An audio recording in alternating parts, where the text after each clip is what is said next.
Okay, so I have done some preliminary sanding and raising the grain with some alcohol and resanding again. And what I'm going to be doing now is putting my black grain enhancement coat on, and then I will sand that off. What I'm using is this acrylic black paint. It's got some metallic in it. I'm just going to spread it out.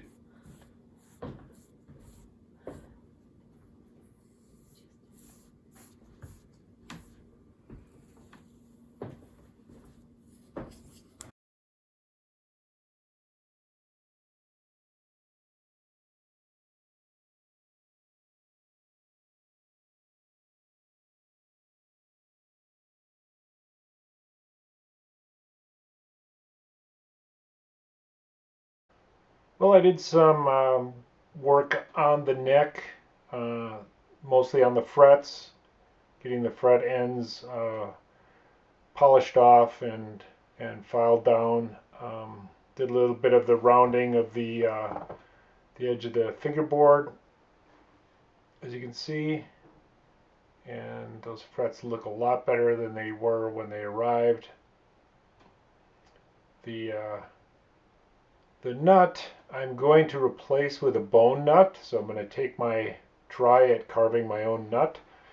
I got a fender nut from StuMac for a few dollars, and then I did some conditioning of the fretboard with the oil to get a little bit, because it was pretty dry.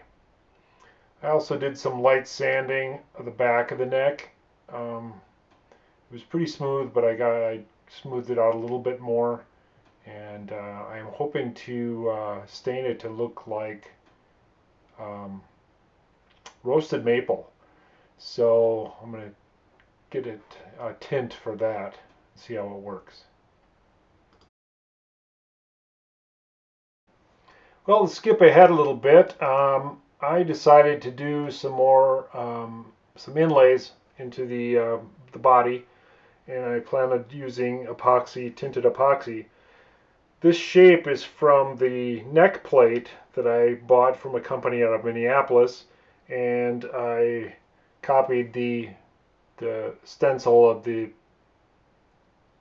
plate itself and enlarged it and transposed it onto the body. Found myself a good bit for the Dremel tool and just started carving it out.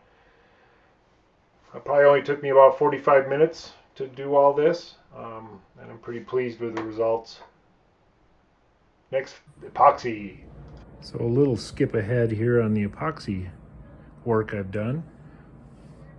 There's my epoxy mix with the pigment. This stuff was found at Hobby Lobby for $7, and I sawed 2 channels in the front of the body, and I'm filling that with the epoxy as an accent, and then I had leftover epoxy, so I just filled in a thin layer there. I will show you the back that I've done previously that I did not get videoed in the next shot.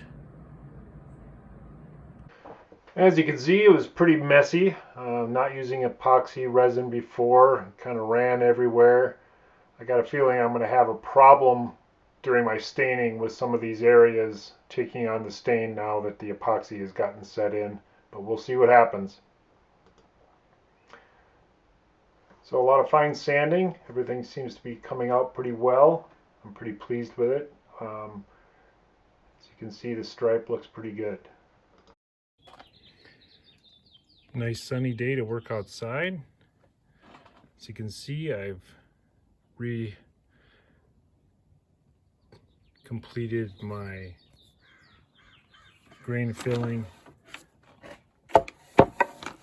Now my inlays have been sanded and done, and I'm just about ready to do the red mahogany stain that I want to do on this body. So next step is to video the staining, which I hope to do soon.